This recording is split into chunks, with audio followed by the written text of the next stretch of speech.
Jojo Todinho virou o nome do momento. E não por um hit novo, mas por ter vencido uma batalha que poucos teriam coragem de enfrentar. O Ministério Público do Rio de Janeiro rejeitou a queixa-crime movida pelo Partido dos Trabalhadores, encerrando a tentativa de processá-la por difamação. A cantora havia dito, em entrevista, que lhe ofereceram R$1,5 milhão para apoiar Lula em 2022. O partido negou, foi à justiça e perdeu. Uma mulher sozinha, sem estrutura partidária, derrotou a legenda que governa o país. Antes de continuar, já deixa o like, se inscreve no canal e comenta de qual cidade você assiste. Porque o que essa decisão revela vai muito além do nome de Jojo. Mostra até onde o poder tenta ir para controlar quem fala e até onde o povo está disposto a resistir. O caso escancarou uma contradição.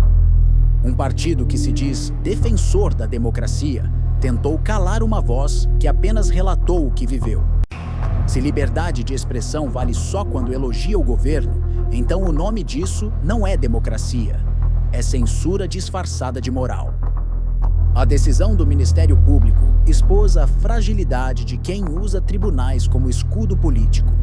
E, no fundo, a pergunta que incomoda é simples. Por que uma declaração de poucos segundos assustou tanto um partido inteiro?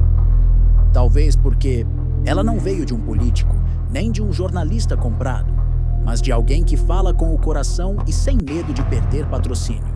Essa vitória também lança luz sobre algo que há anos se repete no Brasil: a tentativa de transformar opinião em crime.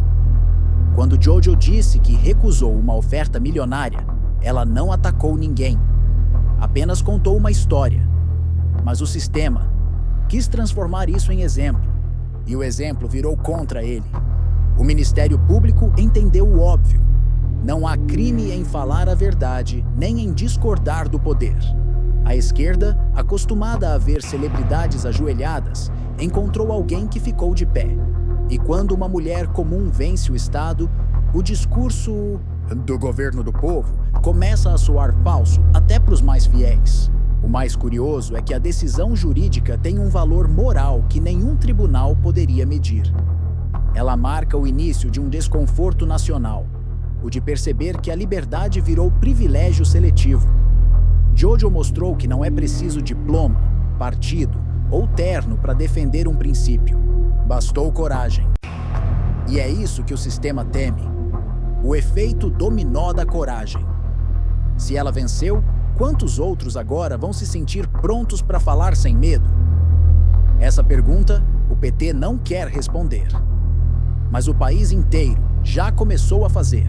O PT gosta de se apresentar como o guardião da democracia, mas o caso Jojo Todinho mostrou que, na prática, o partido parece mais interessado em vigiar do que em garantir a liberdade.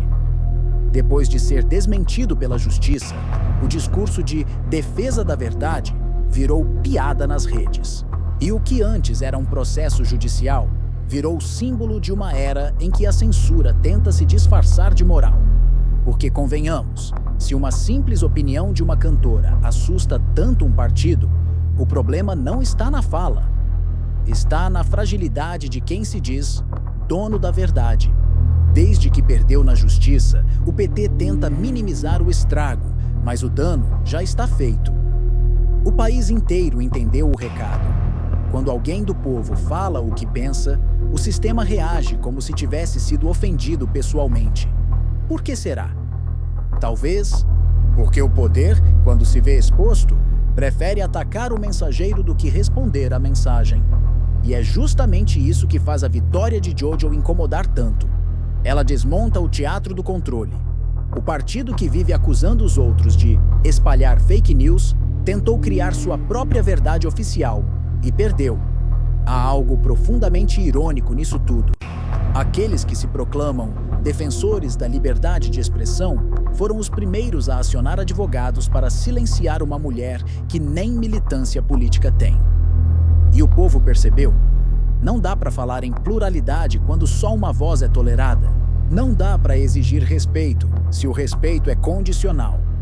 E não dá para governar em nome do povo se não se suporta ouvi-lo. A decisão do Ministério Público não é apenas uma derrota judicial, é uma derrota moral.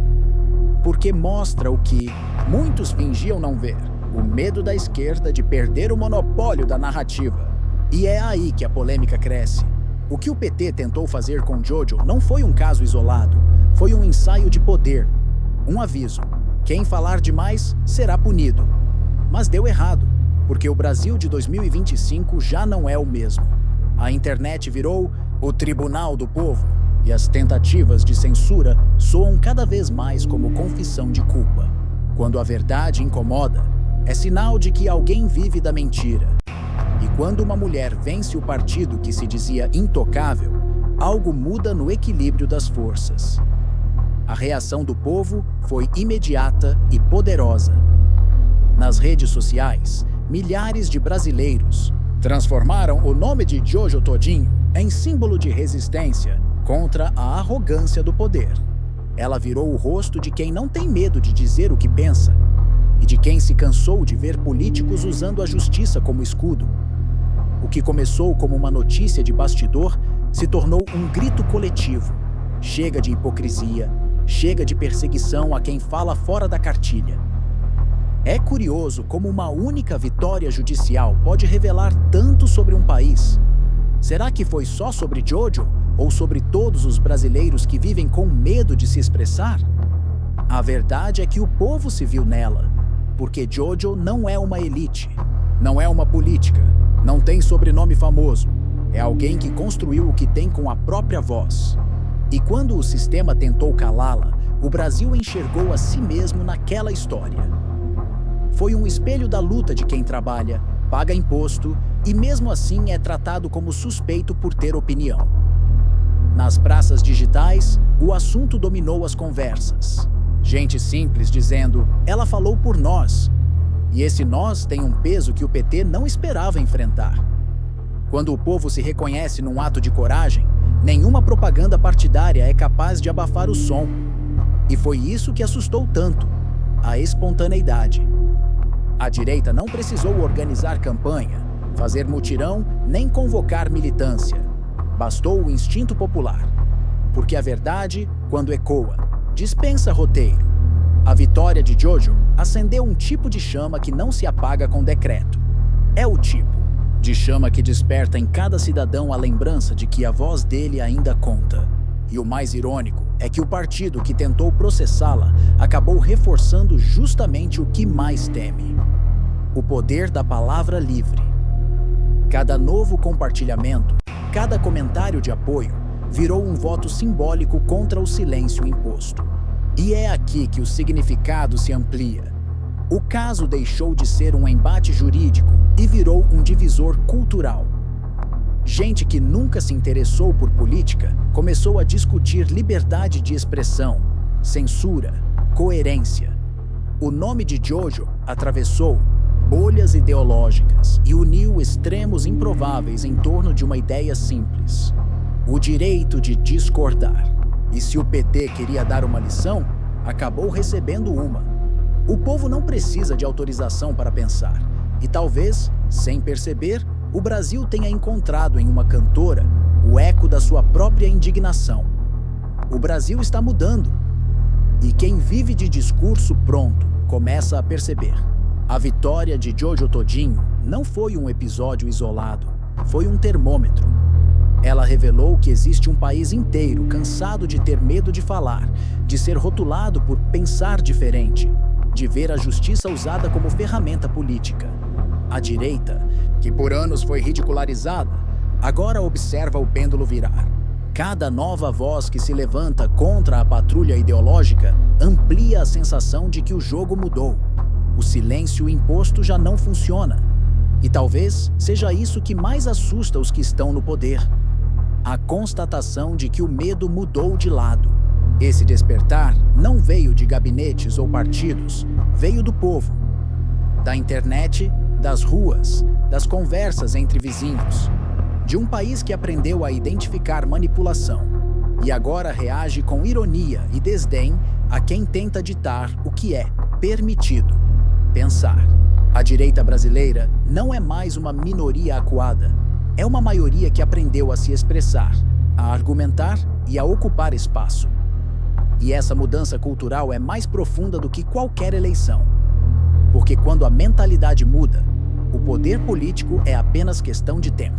O caso Jojo é só o exemplo mais recente de uma reação que se tornou inevitável. O curioso é que a nova direita não precisa de líderes carismáticos ou slogans prontos. Ela se alimenta da espontaneidade. É o cidadão comum que grava um vídeo, que questiona, que desafia narrativas. É o influenciador que prefere perder contrato a vender mentira. É o artista que, como Jojo, escolhe ser autêntico em vez de popular. E quando a autenticidade se torna o ato mais subversivo, é sinal de que o sistema perdeu o controle. O país está redescobrindo o valor da coragem individual, e isso vale mais do que qualquer propaganda estatal. No fim, o que começou com uma tentativa de censura terminou como um símbolo de libertação. O povo entendeu que não precisa pedir permissão para falar. A direita entendeu que não precisa se justificar para existir. E os que sempre se acharam donos da verdade estão descobrindo, da maneira mais dura, que a verdade não tem dono. É o início de uma nova era. Uma era em que o medo troca de endereço e a voz do cidadão volta a valer mais que a de qualquer partido. O sistema tentou processar uma mulher e acabou acordando um país inteiro. Para você que assistiu até aqui, deixamos uma pergunta. O PT queria calar Jojo ou calar o povo que pensa como ela? Responda aqui nos comentários.